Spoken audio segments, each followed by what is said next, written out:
Today I'm hunting a fairly rare PlayStation 3 game that I've only encountered twice, kind of in the same area. And in fact, the CEX that I'm going to today was wrecked a few weeks ago, maybe months ago.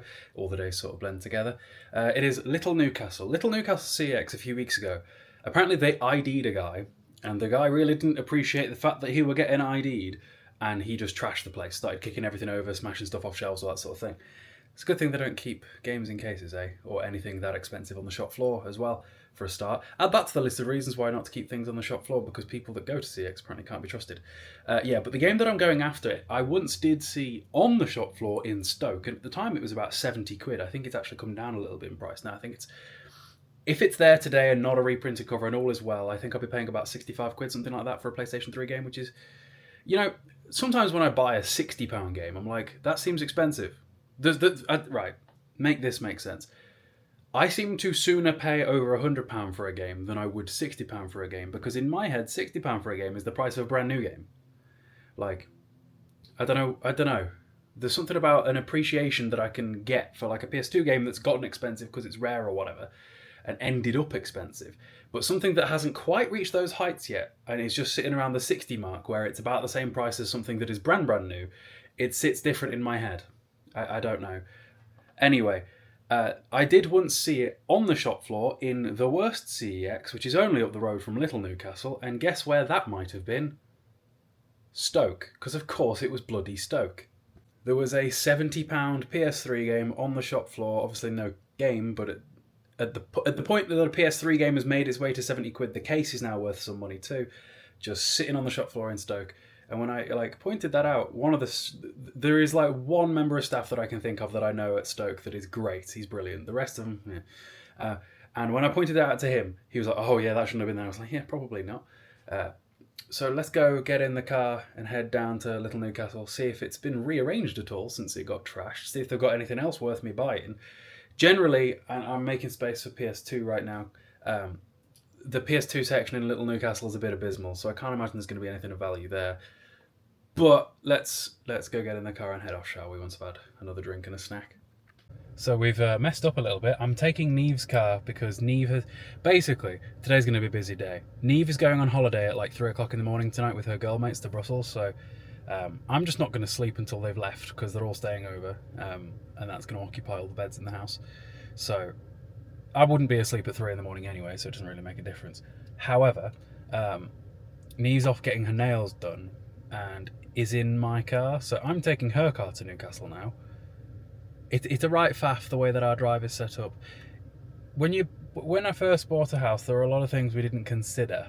For example, our living room leads into the garden. That made toilet training the dog really difficult because you couldn't just leave it up to chance. Like, for example, in my old house, at my mum's house, it went kitchen garden. So if the dog was in the kitchen and had an accident, it wouldn't matter because it was in the kitchen. You could just leave her out. You could leave her to do whatever she wanted to do and test to see if she'd take herself out. You can't really test to see if they take themselves out without risking them weeing on the carpet when the living room leads into the garden. Just little things like that I never considered when moving, and how big the driveway is in terms of, for example, it is a 2-car driveway, but it's one behind the other, and that's annoying. If the car that needs to be used right now is the one in the front or behind, you know what I mean, the one that's blocked in.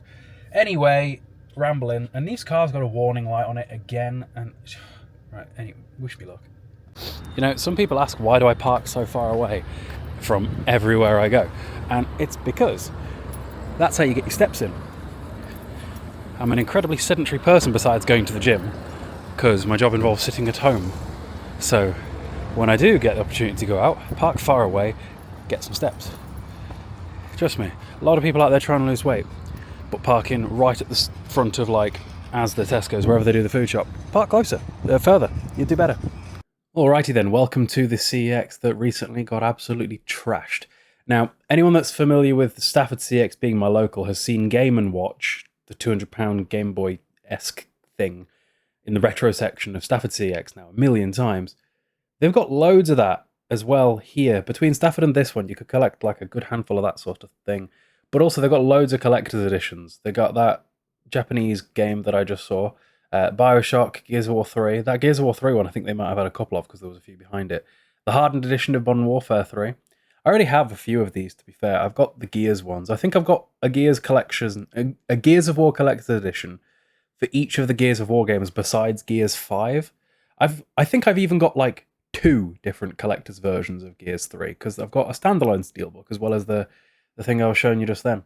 That Dr. Muto, I don't know what that is, but whenever I see a PS2 game that's starting to get to 20 quid, I'm like, curious, what is it? Because, especially that one, never seen it before. Speaking of PS2 games approaching 20 quid, I can see Scarface, and I've been tempted by Scarface for a while. I've seen some people say that it was pretty good, and I don't know, there's something about that era of movie games that were pretty okay. The Warriors, the King Kong game, the Godfather game. I also do need to get the Godfather game on PlayStation 2. That is another thing. I've got the Don's edition, which is a pretty rare version of it on PS3, but I want the PS2 version as well. And yeah, the PS2 section in Little Newcastle CEX is never very extensive. I don't know why that is. Like, it is just basically like one little mod, but some decent enough stuff today. It was also quite busy in here. It took me a while to get through because I always try and wait until the bit that I'm near doesn't have people, so that I don't record people. And took me a while today. But also looking through PlayStation 4, they always do have quite a large PlayStation 4 section. Probably one of the largest PlayStation 4 sections of just sort of any CX that I ever go to, if I actually think about it. And a really good Blu-ray section too. I didn't look at the Blu-rays today. I really need to get back on that. Now that the Blu-rays live behind me in my room, I see them way less frequently, so I'm just like, I don't know, less actively searching for them, but I do need to keep on top of that as well. But yeah, pretty good, I would say. I actually got some interesting stuff today. There's a lot of collector's editions in that CEX, and one of the games that I went for wasn't what I thought it was going to be, but I got it anyway. I also picked up another steelbook that I saw behind the shelf. I said in one of the TikToks, I was like, oh, I'm surprised there's no Bioshock steelbook. There was 2 of them. They were just behind the shelf. That CEX by default is now putting any steelbook, no matter the value, behind the shelf. For example, the one I picked up today, it was £2.50, and I just spotted it over the dude's shoulder, and I was like, that one, because that's a different one. I don't see that one very often. And £2.50, because it was one of those that isn't rated any differently than the base game. I love that. It's one of the best things about CEX is the vast majority of the games, the steelbook version is not curated any differently.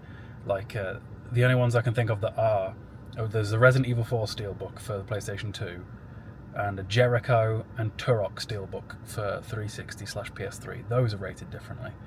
Everything else, it's the same price between the steelbook and the not steelbook. So I might even actually get that £2.50 one for free, if I can be arsed. We'll see. Let's go home. Okay, so I'm home. Let me show you guys what I got from CEX Little Newcastle today. And here comes Ruby as well. Sausage dog. Big stretch. Big stretch. What are you doing? We did our belly rubs. You were about to, and then you got distracted. Right, Rubes, are you going to come inspect what we got then?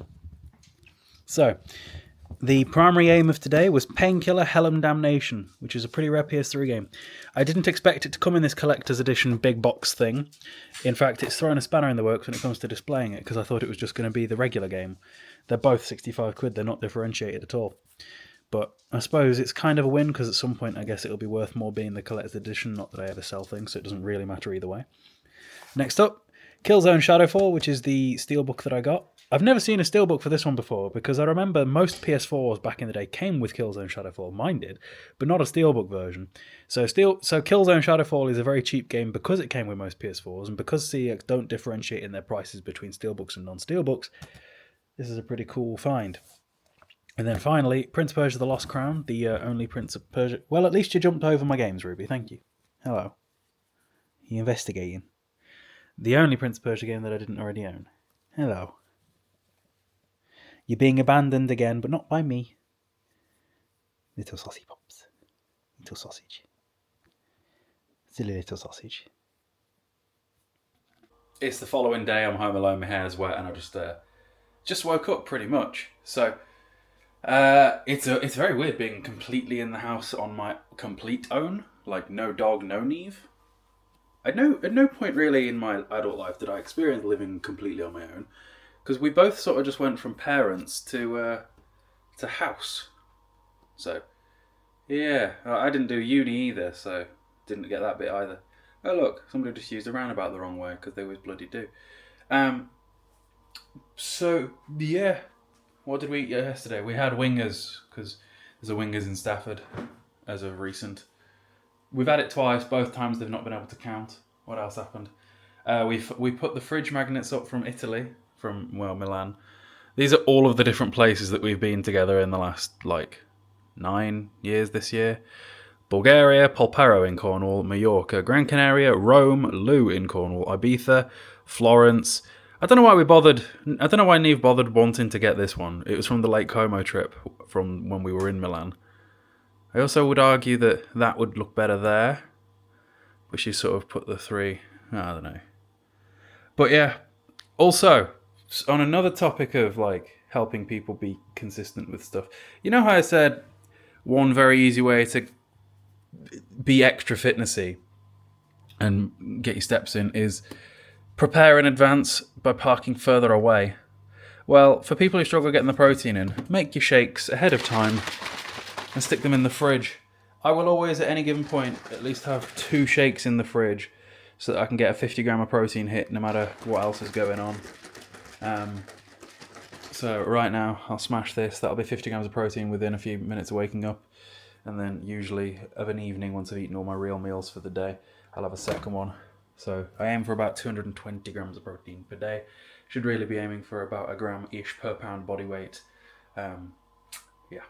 Hope you guys enjoyed today's video of gallivanting around again.